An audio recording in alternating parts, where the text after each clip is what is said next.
Mesdames et messieurs, bonsoir et bienvenue au journal La Chine de Pékin sur les traces du projet riz pluvial. Le projet consiste à l'aménagement des bas-fonds rizicoles à travers tout le Burkina. Hier, une délégation chinoise était à Tenkodogo pour apprécier les niveaux de réalisation.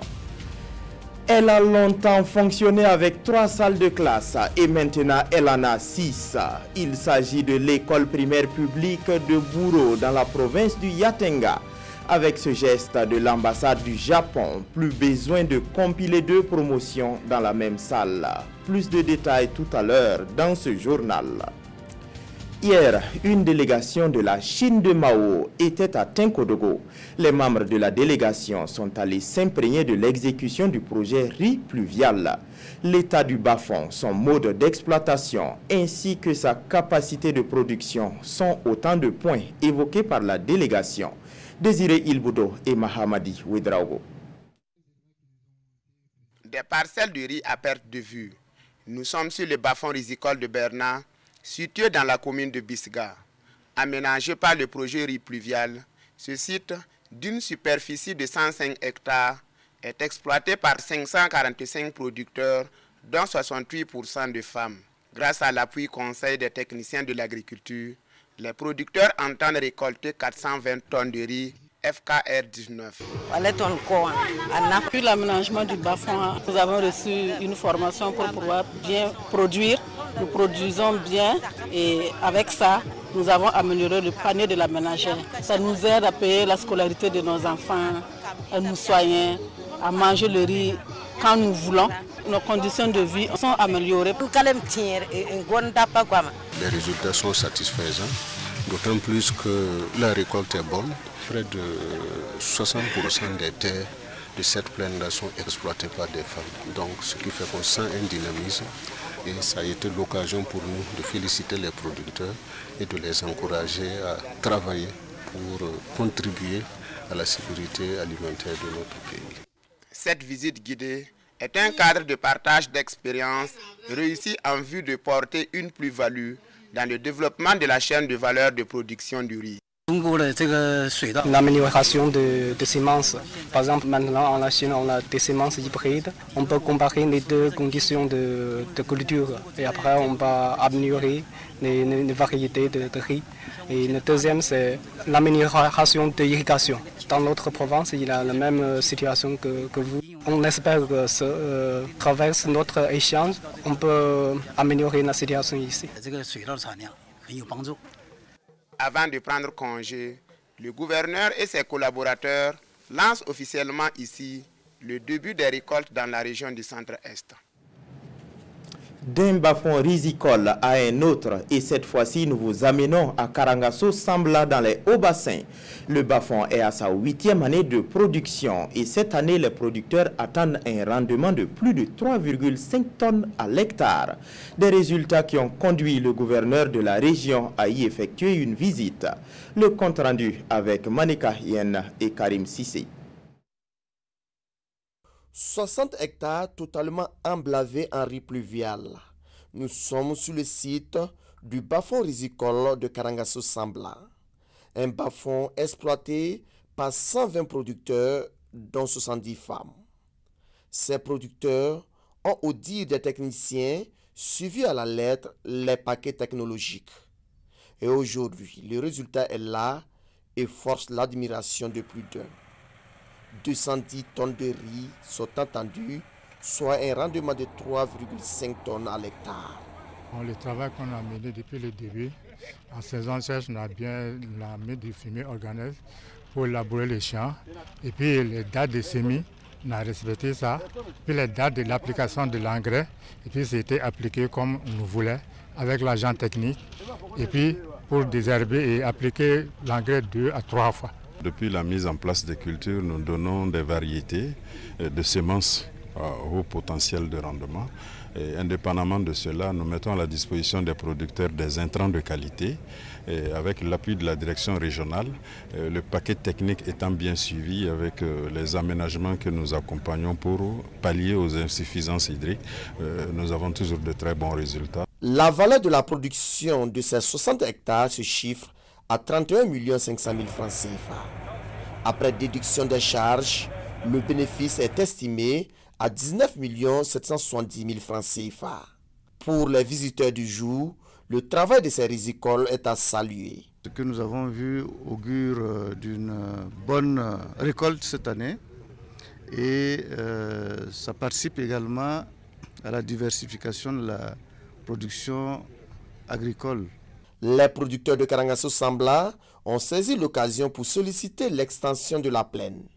En attendant la réalisation de cette doléance, le meilleur d'entre eux reçoivent des prix d'encouragement. La 5e promotion des élèves de l'école Sainte-Julie de Tinkodogo est prête à l'emploi. Ils sont au nombre de 170 et promettent servir avec loyauté, rigueur et sans aucune discrimination. Le film de la cérémonie de sortie est signé Dahandi Banga et Chantal Ouedraogo. 170 impétrants de l'école privée de santé Sainte-Julie de Tinkodogo, prêts à intégrer le marché de l'emploi. Ces lauréats en fin de formation sont composés d'infirmiers d'État, de sages-femmes et magnéticiens d'État, d'agents itinérants de santé et des filles et garçons de salle. Je suis très contente d'avoir prêté serment. Je suis très heureuse que toutes les sages-femmes sont admises. En tout cas, ça n'a pas été facile, mais heureusement qu'à la session, tout le monde s'est rattrapé. Ce qu'on a eu dans la déontologie, dans les cours, c'est ce qu'on va appliquer. Voilà, donc on va faire de sorte à ce que la population soit toujours satisfaite. Votre santé, ma vocation, c'est le nom de baptême de cette promotion sortante et les autorités présentes à cette cérémonie d'exhorter ces futurs agents de la santé à honorer leur serment. La santé, ma vocation, ça traduit l'engagement en tout cas des infirmiers et infirmières qui seront mis sur le terrain. C'est pourquoi j'ai salué ce choix, je les ai invités à bien servir. C'est une fierté pour moi d'avoir l'accompagnement des autorités et surtout avec de très bons résultats que nous avons eus cette année. La famille du personnel de santé s'est beaucoup agrandie. Cette remise d'attestation mit fin à la cérémonie de sortie de promotion à l'école de santé Sainte-Julie de Tinkodogo, un centre qui s'est lancé depuis 2013 dans la formation de personnel de santé qualifié. Je vous le disais en titre, l'école primaire publique de Bouro a longtemps fonctionné avec 3 salles de classe en moins. Mais c'est une histoire ancienne depuis la semaine passée. L'école vient de bénéficier de 3 salles de classe pour lui permettre de fonctionner normalement. L'association COM et l'ambassade du Japon sont à la base de cette normalisation. Alex Zagré et Zenabo Selenga. Un bâtiment de 3 classes, un fourrage, une cuisine et un réfectoire pour l'école primaire publique de Bouro dans la sève de Oula. La réalisation de ce complexe a été possible grâce à la collaboration entre l'association COM et l'ambassade du Japon.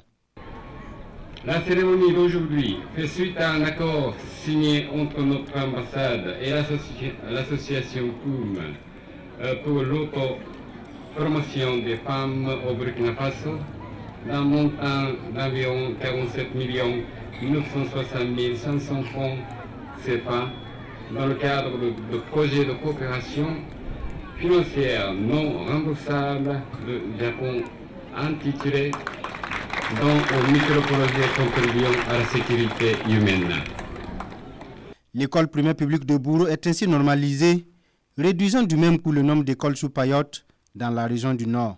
Le chef d'État s'est engagé d'ici la fin de son mandat à éliminer les classes sous paillotes et à normaliser les écoles incomplètes. Aujourd'hui, donc, deux engagements ont été réalisés à Bouro, normalisation et élimination des classes sous paillotes. Donc ça cadre parfaitement et ces engagements du chef de l'État appellent la mobilisation aussi bien donc du budget national, mais aussi des partenaires techniques et financiers. C'est lancer un appel aux partenaires techniques et financiers pour réellement renforcer la coopération entre nos deux États pour que réellement on puisse enrayer ces écoles sous paillotes-là qui n'oublient pas du tout de bons résultats pour nos élèves et puis pour notre pays.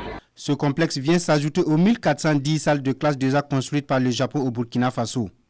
Son inauguration va renforcer l'offre éducative avec un accent particulier sur l'amélioration et la qualité de la vie scolaire. La patrie La paroisse Saint-Guillaume de Tanguin a accueilli la journée du missionnaire le dimanche passé. L'Eucharistie a porté sur l'observation des 10 commandements de Dieu. Plus de détails avec Amadou Ilboudo et Lazare Sanou. Le mois d'octobre est consacré à la journée des missionnaires et célébré au Burkina Faso et partout dans le monde. Cette année, le centre Jean-Paul II accueille la célébration des missionnaires et pour cause, la paroisse Saint-Guillaume de Tanguin est en construction. Placée sous le signe de l'obéissance et du don de soi, elle interpelle la jeunesse sur son rôle en tant que missionnaire. Il s'agit pour chacun de vivre de manière à être missionnaire, c'est-à-dire vivre en vrai chrétien. On a mis l'accent sur les jeunes pour que chaque jeune se sente suffisamment conscient de sa mission, de vivre comme le Christ le demande, de manière à bâtir un monde de justice, de paix et d'amour. À travers cette célébration, les fidèles chrétiens ont été interpellés à faire davantage pour l'Église. À cet effet, une quête spéciale organisée au sein de l'Église a permis de récolter une somme estimée à plus de 4 168 000 francs CFA. Cette somme servira à l'édification de l'Église catholique. La contribution financière, ce n'est pas seulement sur ça que nous nous basons pour apprécier l'esprit missionnaire des communautés, mais là aussi c'est un signe pour voir que les gens se donnent et ils donnent de ce qu'ils ont pour l'avancée de la mission. Après la messe, les fidèles ont visité la rue marchande, organisée par les premiers responsables avec la collaboration des jeunes. Les chorales, quant à elles, ont assuré l'animation de la journée. Une journée qui interpelle tous les chrétiens à suivre les pas du Christ. C'est plutôt un reportage signé Lazare Pouya. La ville de Bobo-Dioulasso a abrité un concours d'art oratoire le week-end passé. 50 candidats étaient au départ et seuls 6 sont parvenus en finale. 2 candidats se sont affrontés pour le titre des lycées et collèges, 2 autres candidats pour la catégorie langue nationale et 2 pour la catégorie des universités. L'ambiance du concours est retracée par Kassoum Milogo et Ismaël Saturnin Paris. Convaincre le jury par l'éloquence des mots, c'est un exercice auquel ces jeunes, élèves pour certains, étudiants pour d'autres se sont prêtés devant le jury. Un concours d'art oratoire pour l'émulation des jeunes talents dans la ville de Bobo-Dioulasso. Et c'est autour de plusieurs thématiques, entre autres sur le civisme, le développement économique et la liberté d'expression que les candidats se sont exprimés.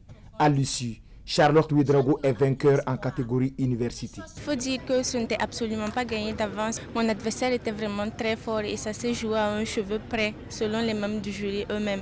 Je suis bien sûr très fière d'avoir surtout rendu mes parents et mes amis fiers eux-mêmes de moi et je promets de toujours donner le meilleur de moi-même afin de représenter valablement la ville à la finale nationale. L'organisation de ce concours de débat est pour Harmonie Citoyenne, structure organisatrice, un moyen d'amener les jeunes à changer de mentalité. Mieux, permettre à tous de cultiver une attitude citoyenne. Le pari, il est gagné. Ils ont démontré qu'ils sont préoccupés par ce qui se passe dans leur cité et que par la force des arguments, par la force des mots, ils peuvent parler des mots de notre société. C'est ensemble qu'on peut construire notre cité et les jeunes, quand ils parlent aux jeunes, cela permet de faire reculer un tant soit peu l'incivisme. Ordinateurs, tablettes, bourses d'études sont les principaux lots reçus par les lauréats. Après cette finale régionale, les vainqueurs de chaque catégorie devront affronter le mois prochain les candidats de Fada Gourouma à la grande finale nationale à Ouagadougou. Ainsi s'achève ce journal. Merci de l'avoir suivi. Je vous retrouve demain, même heure, même chaîne. Bonsoir.